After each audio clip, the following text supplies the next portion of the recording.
How's it going, everyone? It's me, Noah here, and welcome back to another episode of Minifig Monday, where this week I'll be taking a look at a set of custom LEGO Star Wars minifigures that I modified or put together, and these are straight out of the Clone Wars episode Escape from Kadavao. If you're interested also in finding out how these are built, this will all be explained here in the video. And in addition to these minifigures, I also have a Republic Gunship that could be seen in that episode, and this one has been designed and built by David or Dave's Customs. If you're interested in finding instructions for this gunship, as well as some more information or just a little bit more about this gunship from David himself, you can find all the links to his social media page and where you can get the instructions down below. It has been a while since the last episode of Minifig Monday, so I hope you enjoyed this special edition, and if you do, be sure to leave this video a like, subscribe to my YouTube channel for more content just like this, and I'm curious to know, so leave down in the comments below your favorite Republic Gunship. Does not have to be this one or any of the ones that Dave Customs has made, but I'm curious to know, what is your favorite custom LEGO Republic Gunship? That being said, everyone, let's go ahead and dive into the first minifigure. Before we start with our first minifigure, as always, the Bricklink parts numbers are on screen now, so you can take these, implement them on Bricklink, or you can add them to a wanted list on Bricklink, and then find the pieces that you need to assemble this minifigure. We're going to start with the Wolfpack Trooper, and as per usual, the Wolfpack Trooper legs are pretty simple and pretty good already, so it's a simple modification, honestly, for this one. You have the Wolfpack Trooper legs, very normal, no modifications here. Then we're going to take the torso and modify them here with the arms from Monica from the new Avengers minifigure pack series. We're going to add that with the torso onto the legs. So very simple there, no very complex modification. And for the head, instead of using a Clone Trooper head, we're using a black head because that's how I like to roll with using these. It's a lot more accurate having the neck piece be in black. And then we're going to add our helmet on top, as well as add a blaster. Usually when I add a blaster, I like to take the hand, modify it here, or sort of twist it here, and then add it like so. And then in the end, you've got a modified Wolfpack Clone Trooper with a lot better arms than the original ones. So for our next minifigure, we have Admiral Coburn, and we're going to go ahead and start off with the legs. These are dark bluish gray and black boot legs, or just simply dual molded legs. We have the torso, which is an Imperial one. These also work well for Republic officers, and this is the one that I thought would fit Admiral Coburn in this case the best.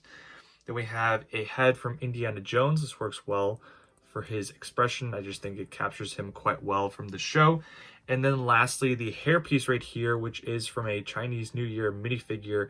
A little bit harder to get than I thought it would be, even though the minifigure itself is not that expensive. But yeah, I just thought that was interesting. And then obviously adding a blaster. I like to add the short blasters for all officers that I make. And so this is perfect then here for Admiral Coburn. And there you go. For our last minifigure, we have Plo Koon. And Plo Koon is pretty simple on how to make him. Honestly, just modified him just a little bit to make him stand out a little bit better, and I think he's a lot better in this way.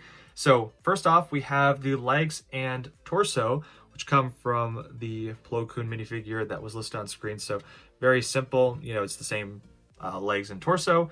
And then before we add the head, we're going to add this cape right here, which is honestly becoming one of my favorite capes to use for custom Purist LEGO Star Wars minifigures. This is from the Mandalorian, and then on top of that, now we're going to add his head, and I just think the cape makes him look a lot better.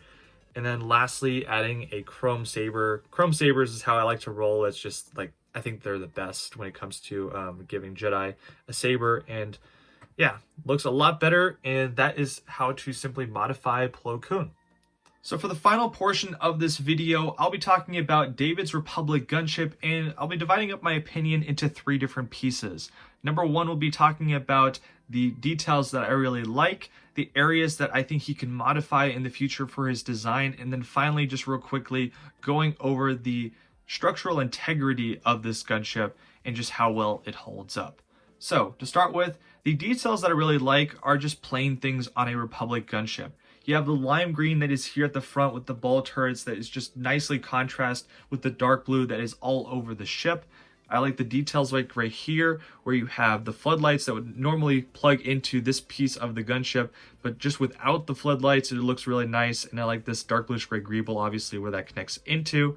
I like that the doors are very nicely slanted and use some very clever pieces to get this done. You can also easily pull on this piece right here and pull that out to reveal the inside where the clone troopers would be inside. It's using some of these kitchen utensil pieces where the clones can grab onto when they are inside the gunship, and I just think that is quite clever the way he combined those pieces and made that work in this small space. Take this now and close it up. You can also see some of the other parts here of the door. This is just using some of these like grill pieces, or these like 1x2 grill pieces that are on a slant. It's more of like a grill slope piece, if you will. And then you can take that and just like sort of push that in just a little bit so that it closes up and is nice and flush with the rest of the door, or the other door piece that you have right here. To move this along, you have some more dark blue accents on the wings. You've got some right here, as well as at the end of the wings. You have this little ball turret piece right here, and then obviously some more dark blue on the engines right above. And then one detail on the back I just want to point out real quickly is this right here with the grills. I think this is perfectly done with some jumper plates. Not too complex. Once again, just gets the job done. And I think that David excels in those areas with using some clever pieces, not making it too complex. And I think most builders that are working on this or want to put this together themselves, clever parts usage and some very nice colors that are contrast well with one another. To move this around here to the other side, obviously one more detail is the cockpit here at the front and how well that is done. You have enough space for two minifigures, one right here and obviously one right here. If you move this top part, or if you want to remove this piece right here, you can have a nice inside for where the clone trooper can then sit.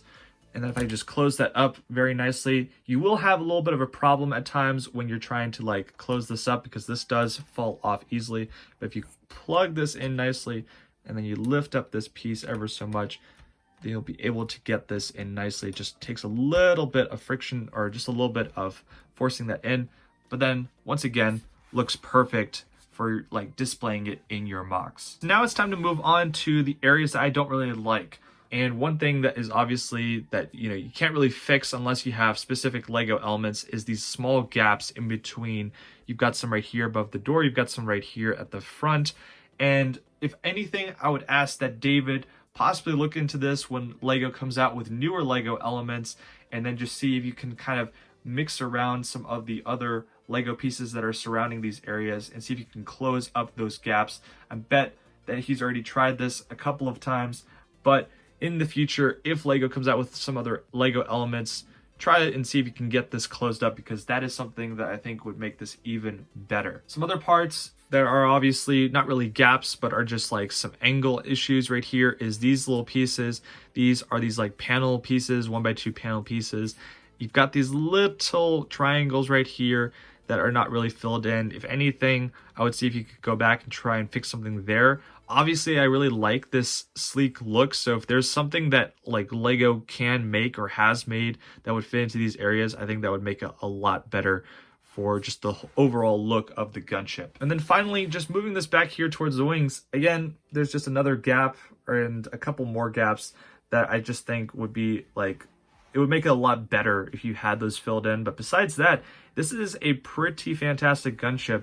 And if you're looking to have this like with your Wolfpack, I would say this is the best one out there right now in terms of like design and just overall like parts usage. And if you want to like have a detailed shot of the interior, obviously with your clone troopers, this is something that I think will be used by many, and I think this is very useful for not just like the Wolfpack, but you could obviously modify the colors and use this for a different group of clone troopers. I just think overall this is a perfect design for this ship. Lastly, the structural integrity part of this ship, and I think for most gunships that's also a question, how well does it hold up? So obviously right here you have this door which is just attached by like one Technic pin, for example. This is just something that like I would be careful about when you're like taking this and you want to use this and like open it up and have your clone troopers inside. This doesn't actually fall off that easily. Like it took me just a little bit to like get this off. But besides that, like closing this up doesn't fall off. And then obviously when you're opening it back up, you need a little bit of like some pull in order to get that open. But besides that, holding up the gunship isn't a problem. Opening up the doors isn't a problem. And then this area here with the cockpit, that is just a slight problem. But I mean, it's Lego. You can take it and you can attach it back in there very easily. So overall, the structural integrity, which I just mentioned was going to be short anyways, it's not that like problematic for the ship. And I think it works perfectly. When you're attaching the different elements like the engines or the wings, that is some things that you're going to want to take off when you're transporting this or you're using this in a build and bringing this to a convention like David had showed me. It's very easy to put all that back together. It's just some of these areas you have to look out for, like the doors. But besides that, it's quite strong, holds together well, and just looks fantastic with your clone troopers. So that'll basically do it here for this video. I hope you did enjoy it. If you want to find out more about David and the instructions here for this gunship, you can find all the links for that down in the description below. You can also find a link to the previous episodes of Minifig Monday down below. So if you want to find out more about that or want to watch more tutorials on LEGO Star Wars minifigures, you can find all that down below. And besides that, if you're interested in seeing more LEGO Star Wars content just like this, you can subscribe to my YouTube channel and stay tuned for future stuff that is coming, which I am very excited to reveal here in the next coming months. That basically is it, everyone. So thank you very much for watching, and I will see you all in the next LEGO video.